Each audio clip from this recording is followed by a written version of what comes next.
Hello and welcome to News Round, where we bring you a recap of stories that made headlines during the week. Coming up,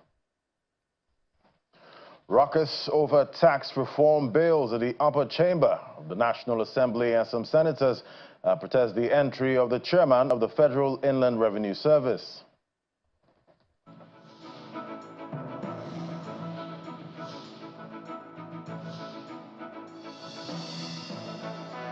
And President Bola Tinubu strengthens ties with President Emmanuel Macron in key sectors.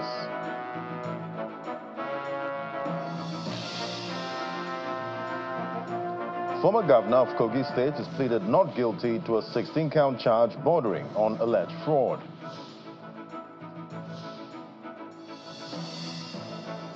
Plus, ceasefire between Israel and Hezbollah takes effect in Lebanon as displaced Lebanese civilians return to their homes.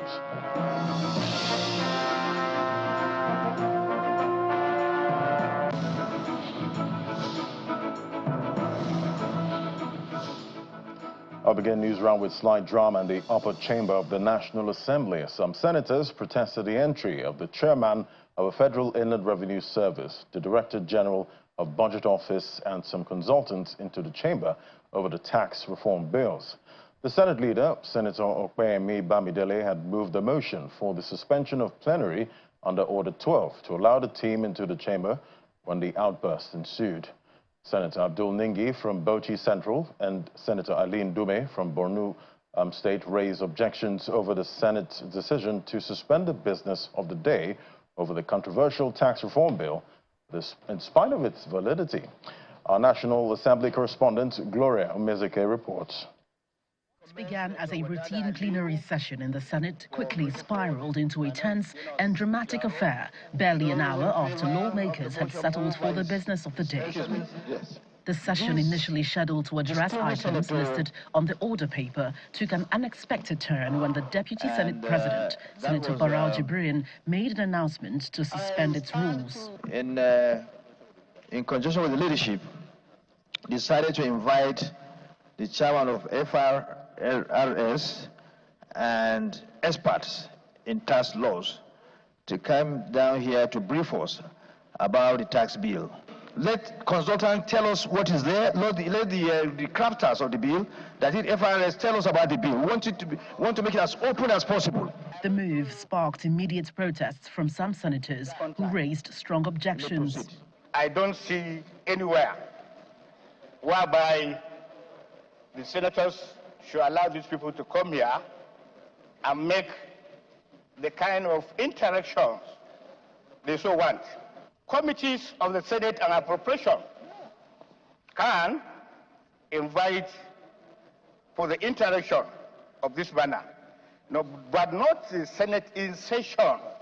Visibly agitated, another senator reacted with an outburst. We should not in any way try to use the position of the Senate, because the order paper is clear and we have been doing this. I have no problem having them to come here and explain whatever. We have been doing that, but we follow known procedures. It is not a matter that you just come and tell us after we are doing business of the day. Mr. President, you can have your way, but I will have my say. Please, I beg you in the name of God, in the name of God, this matter is very, very important to not only us, but Nigerians that we represent. And we swear by Bible and Holy Quran that will represent the interests of the people. And that you have made your point. Can I respond to you? You can rule me out of order. Let me respond. Let me respond to you. Please. We are not here for rhetorics. We are acting on fact. Excuse me. Order, please. Order, please. The Senate shall by resolution regulate its procedure. This is what we have just done. This is the resolution that we have just passed. You needed to have known what we have done. I therefore rule you out of order. At the height of the disagreement, the aggrieved senators attempted a walkout in protest, but rescinded their decision after interventions. Minutes after, Senator Aileen Dume demanded an apology from the Deputy Senate President. You called what I just mentioned on the point of order that I raised. You sitting there to say it's rhetorics. I think it's very unfortunate, and you should apologize. I don't think the word rhetorics is a negative word. It's not an offense. Nobody used that against you. In the context it was used, it wasn't used against you. It was a general statement. I therefore rule out of order. The presidential team were then given the floor. Nigeria is taxing its poorest people. We are taxing poverty. And it's not showing our tax collection because we have more than 60 official taxes and levies. Unofficially, those taxes and levies are more than 200. We believe it's time to address that problem. If we do not do these reforms now, then when should we do it? At the end of the explanations, the lawmakers declined to ask questions. The Senate has decided to invite the tax reform team on Thursday to further engage with prepared questions to clarify aspects of the reforms before a final resolution is taken. From the National Assembly, Gloria Umezoke, Channels Television News. And President Bola Tinubu has reaffirmed Nigeria's commitment to strengthening ties with France in key sectors such as food security, energy, solid minerals, education and defense. The president, who was speaking at a joint press conference in Paris following talks with President Emmanuel Macron, highlighted Nigeria's untapped agricultural potential and invited global investors to leverage its welcoming investment climate. President Macron and his wife had earlier welcomed the president and the First Lady, Oluremi Tinubu, at the historic Invalids Memorial Complex. While describing the visit as a milestone in bilateral relations, President Tinubu urged increased French investments in Nigeria's solid minerals, collaboration in creative industries, and youth-focused initiatives. The French-Nigerian business role is so important, and trade and investment has been integral to this partnership. As discussed earlier on, we need to do more, promote more, invest more in very important areas. Food security is one of them. No, we cannot but invest in one another's economy. And we owe it a responsibility by all of us to put together a food security program for private sector investors to come in, invest. We de-risk the fears that they may have. We've been working on stabilizing the security system in Nigeria, and we are getting closer and closer. We are doing better. We assure the investing community that Nigeria is open for business. We assure you of a free market economy, easy in, easy out, no hindrance. Meanwhile, President Bola Tinubu and French President Emmanuel Macron have signed 2 agreements that will ensure a partnership on the development of critical infrastructure and long-term sustenance of agriculture and food security. The 2 presidents also witnessed the agreement signing by the United Bank for Africa Group Chairman Tony Elumelu and the French Minister of Economy, Finance and Industry, Mr. Antoine Herman, for the bank to commence operations in Paris. Even as Zenith Bank also inaugurated its services in the country during the visit. The Minister of Finance and Coordinating Minister of the Economy, Wale Edu, told Channels Television in an exclusive interview that both leaders also agreed to collaborate on investment and development in critical infrastructure to support the federal government reforms aimed at stimulating and strengthening the economy. There is a commitment on both sides to engage in agriculture, in development of initiatives to encourage food security. There was, in the area of solid minerals, an MOU was signed between the 2 ministers in charge of solid minerals. And likewise, as you say, in the finance sector, there was an agreement signed with Agence France de Développement, that's the French development agency, declaration of interest, as well as a letter of intent signed by myself and my counterpart, Monsieur Antoine Armand, the French Minister of Finance. And that focused on all areas from infrastructure, healthcare, technology, housing, and so on and so forth. So it's a wide-ranging engagement. Nigerian financial institutions are opening subsidiaries in France, particularly in the financial center of Paris. We have Access, we have Zenith, that 2 days ago opened a branch. And of course, as you mentioned, the agreement was signed for UBA to process the opening of a subsidiary and a branch in Paris. And what that speaks to is ease of doing business between the two countries. It's a sign of the building of trust between the two regulatory organizations. And of course, once businessmen now have at their doorstep an institution familiar with the Nigerian environment and willing to help them with their trade, with their transactions, with their payments, of course, that creates a viable environment for increased business and increased trade and increased economic engagement.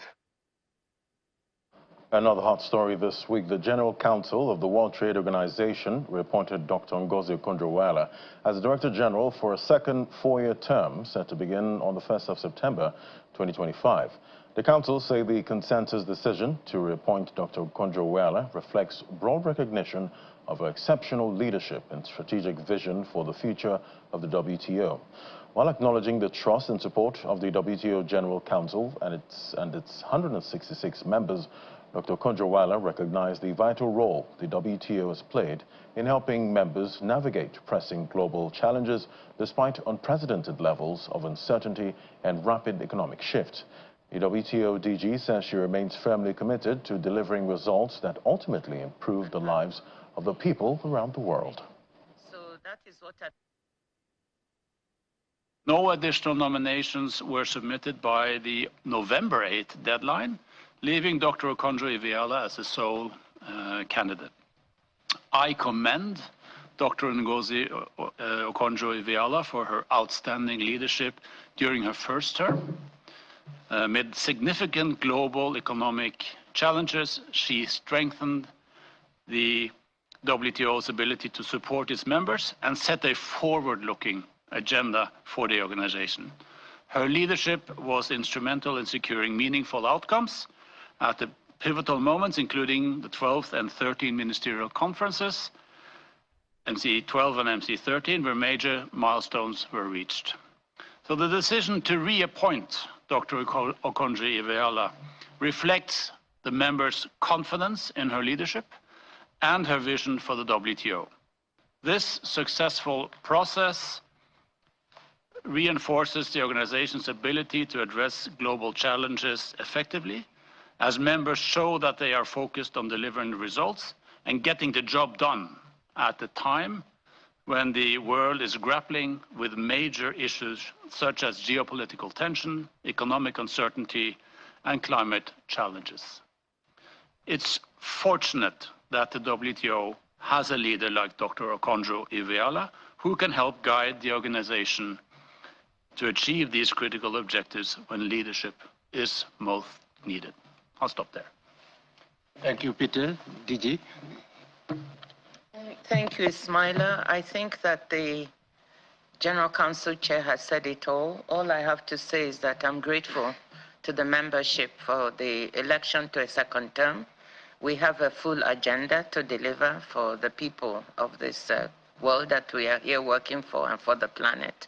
And we fully intend to get to work immediately, no stopping, to try and deliver on these results. I'm grateful for the honor of serving this organization, for the trust that the membership has put in me. It's quite a burden, but I relish it, and we look forward to working. And I'm also grateful to the staff of the organization, without whose dedication and hard work, we won't be able to make it.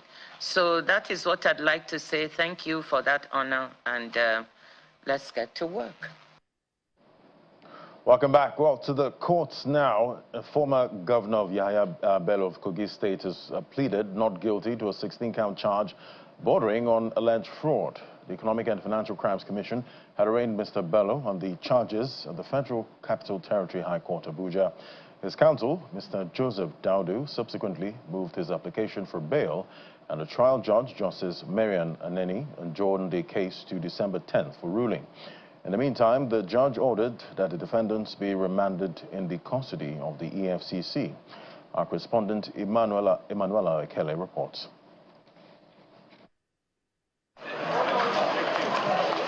The immediate past governor of Kogi State, Mr. Yahaya Bello, arrived at the Federal Capital Territory High Court for his arraignment on a suit instituted by the Economic and Financial Crimes Commission on alleged fraud.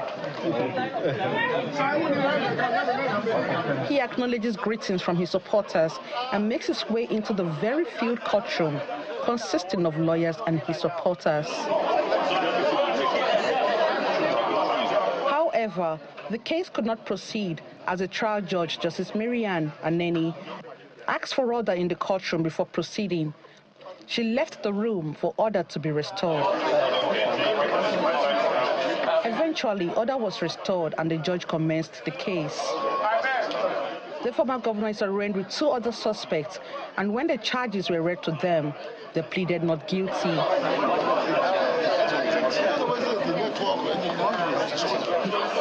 The former governor's counsel, Mr. Joseph Daudu, applied for his bail, which was opposed by the counsel to the Economic and Financial Crimes Commission, Mr. Kemi Pinero. Mr. Pinero argued that the bail application expired in October and asked the court to commence trial immediately. However, the defendant's counsel clarified that the motion for bail in respect to the former governor was filed on November 22, 2024. Mr. Bello's counsel also countered the request to commence trial immediately, asking for more time to study the charges.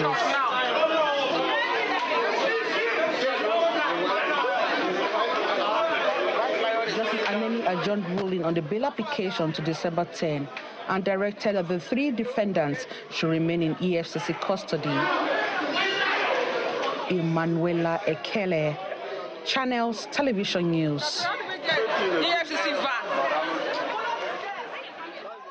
To other stories. Now, the president of the Nigerian Bar Association, Mr. Afam Osigwe, has expressed strong reservations over recent remarks by the chairman of the Economic and Financial Crimes Commission, Mr. Ola Olukoyede, over the role of lawyers in financial fraud. Mr. Osigwe, who acknowledged that no profession is entirely free from ethical breaches or misconduct, however, described the sweeping characterization of lawyers as primary enablers of financial crimes as both inaccurate and unwarranted. Mr. Osigwe made these remarks during the unveiling of the 2025 NBA Annual General Conference with the logo theme. We do not think that it would be right for any person, whether EFCC chairman or any person for that matter, to tar all lawyers with the bribe of being involved in money laundering. And we issued a statement and we challenged the EFCC chairman to come up with empirical evidence, and that if he cannot, never to make such statements. And unfortunately, he's one of us, he's a lawyer. We issued a statement and we drew his attention to the fact that many men and women who make the investigation and prosecution of the cases by EFCC worthwhile are lawyers. Is he also suggested that those lawyers are aiding money laundering and financing of terrorism? It is common in Nigeria for people to make hasty generalization, and yet very few lawyers, to my knowledge, have been prosecuted by the EFCC for aiding money laundering. We are proud members of the legal profession, and we draw a line in performing our professional duties and in aiding the commission of crime. We don't do that. There may be a few bad eggs, but that does not represent the picture or the majority of lawyers who toil to build up a reputation of integrity, a reputation of professionalism, and an EFCC chairman should not, for whatever reason, soiling that image by portraying all of us, me and you, as aiders of money laundering.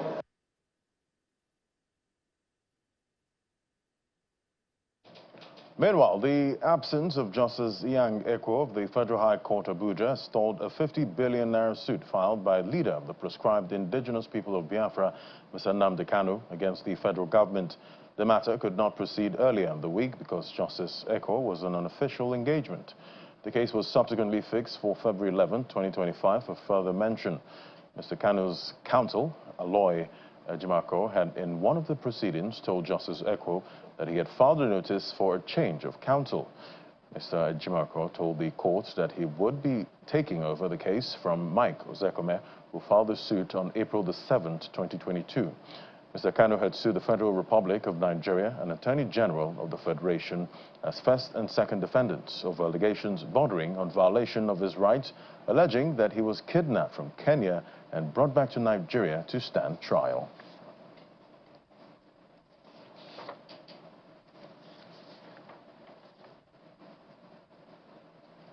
And now, stories from outside our shores. A ceasefire agreement between Israel and Hezbollah has taken effect in Lebanon. And a truce, which was brokered by the United States and France, began at 4 o'clock local time, has since been welcomed by thousands of Lebanese civilians who are making their way back home. Western countries and countries in the Middle East have also welcomed the agreement. The new ceasefire deal states that Lebanon's official military and security forces will be the only armed groups deployed in the southern Litani area, apart from the UN peacekeeping force that is already deployed there. Here's more on this report. The moment U.S. President Joe Biden came bearing good news, saying Israel and Hezbollah both accepted a ceasefire agreement brokered by the United States and France. I just spoke with the Prime Minister of Israel and Lebanon. I'm pleased to announce that their governments have accepted the United States proposal to end the devastating conflict between Israel and Hezbollah. I want to thank President Macron of France for his partnership in reaching this moment. Shortly after, people filled the streets of Beirut waving Hezbollah flags welcoming the truce, which took effect at 4 o'clock local time. It's an emotional atmosphere as thousands of Lebanese civilians return to their homes, but Israel warns it's not yet safe to return to certain areas. While some excited to meet their families and loved ones, for others, it's back to the scenes of destruction. Governments across the Middle East, including Egypt, Turkey, Jordan, Saudi and Qatar, all welcomed the ceasefire agreement on social media. Iran, which supports Hezbollah, says it welcomes the news of what it called the end of Israel's aggression against Lebanon. Hamas, the militant group ruling Gaza, praised the role played by the Islamic resistance in Lebanon in a statement published by the group on its official Telegram channel. For Lebanon's caretaker, Prime Minister Najib Mikati is appealing to Israel to fully commit and withdraw from all the regions and positions it occupied. Meanwhile, Israeli Prime Minister Benjamin Netanyahu said his country had weakened Lebanon's Hezbollah and had set it back decades. France, whose President Emmanuel Macron helped broker the deal with the U.S., welcomed the deal for calling it a new chapter for Lebanon. Italian Prime Minister Giorgia Meloni joined her country's voice to welcome the announcement in Lebanon, calling it a significant and very positive development. Australian Foreign Minister Penny Wong also welcomed the truce, reiterating a ceasefire call in Gaza. Welcome the ceasefire between Israel and Hezbollah. The people of Lebanon will welcome this ceasefire. The people of Israel will welcome this ceasefire. What I would say is that we hope that this is a catalyst for a broader ceasefire in the region, and we look forward to the day when there is a ceasefire too in Gaza. Look, we've been calling for a ceasefire in Gaza for over 11 months now, and we see every week the death toll rising, more children, more women. The ceasefire in Lebanon promises to end a conflict across the Israeli-Lebanese border that has killed thousands of people since it was ignited by the Gaza war last year. Countries like Jordan, Egypt, and the UK say while they expect the deal in Lebanon to become a lasting solution, there must be immediate progress towards a ceasefire deal in Gaza. In the meantime, additional Lebanese troops are making their way along roads in Tyre and Burj al-Shamali in southern Lebanon as the army reinforces its troops. According to a U.S. official, the Lebanese army is expected to deploy 5,000 troops to the south under the ceasefire agreement, but there are questions about whether the country's military can or would confront Hezbollah forces in the area if needed.